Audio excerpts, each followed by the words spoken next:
Hello everyone, welcome to this social science session. आपको तो पता ही होगा कि भारत को आज़ादी कब मिली। जी हाँ, 1947 में। अब हमें आज़ादी तो मिल गई थी, पर सबसे बड़ा सवाल ये था कि भारत को चलाया कैसे जाए। एक तरफ तो आज़ादी का जश्न था और दूसरी तरफ भारत के फ्यूचर को लिखने की जिम्मेदारी। भारत का संविधान जो 26 जनवरी 1950 को लागू हुआ, वो भारत का सुप्रीम लॉ है। इसे हमारी कॉन्स्टिट्यूएंट असेंबली ने बहुत ध्यान और डिस्कशन के साथ तैयार किया। भारत की कॉन्स्टिट्यूएंट असेंबली में डिफरेंट कास्ट, रिलीजन और स्टेट के लोग थे। भारत के कॉन्स्टिट्यूशन को बनाने में करीब 3 साल का समय लगा और ये हिस्टोरिकल कॉन्टेक्स्ट और कल्चर से प्रभावित हुआ।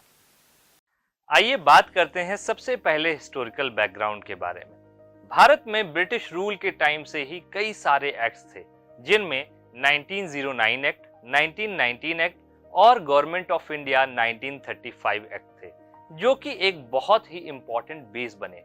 1946 में कैबिनेट प्लान ने कॉन्स्टिट्यूएंट असेंबली बनाने की सलाह दी।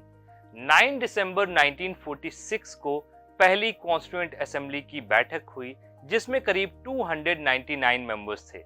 इसमें डॉक्टर बी.आर. अंबेडकर, जवाहरलाल नेहरू और डॉक्टर राजेंद्र प्रसाद जैसे इंपॉर्टेंट लीडर्स थे। आइए बात करते हैं अब कुछ इंपॉर्टेंट पर्सनालिटीज के बारे में, जिन्होंने कॉन्स्टिट्यूशन बनाने में बहुत इंपॉर्टेंट रोल निभाया। सबसे पहले बात करेंगे डॉक्टर राजेंद्र प्रसाद जी की, जो कि कॉन्स्टिट्यूएंट असेंबली के प्रेसिडेंट थे। इसके बाद हम बात करते हैं जवाहरलाल नेहरू की, जिन्होंने 13 दिसंबर 1946 को ऑब्जेक्टिव रेजोल्यूशन पेश किया, जिसके ऊपर हमारा प्रीएम्बल बनाया गया।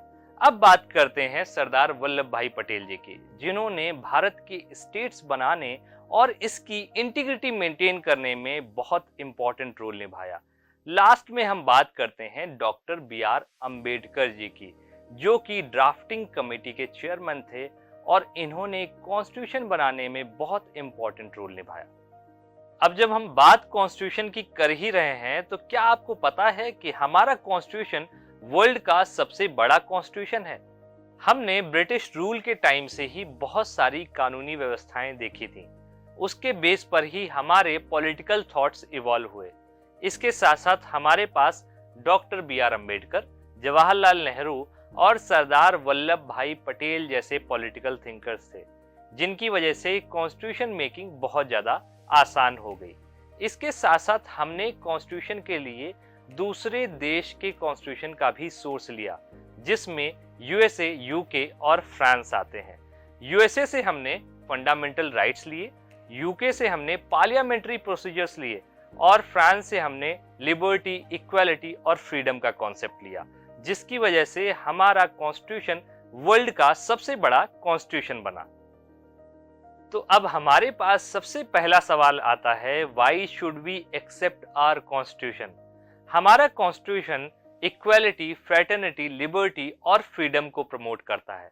इसके साथ साथ ये आपको पर्सनल राइट्स भी प्रोवाइड करता है, जैसे equality before law, protection against discrimination and freedom of speech. इसके साथ साथ ये गवर्नमेंट को अकाउंटेबल भी बनाता है और ये इंश्योर करता है कि रूल ऑफ लॉ मेंटेन रहे।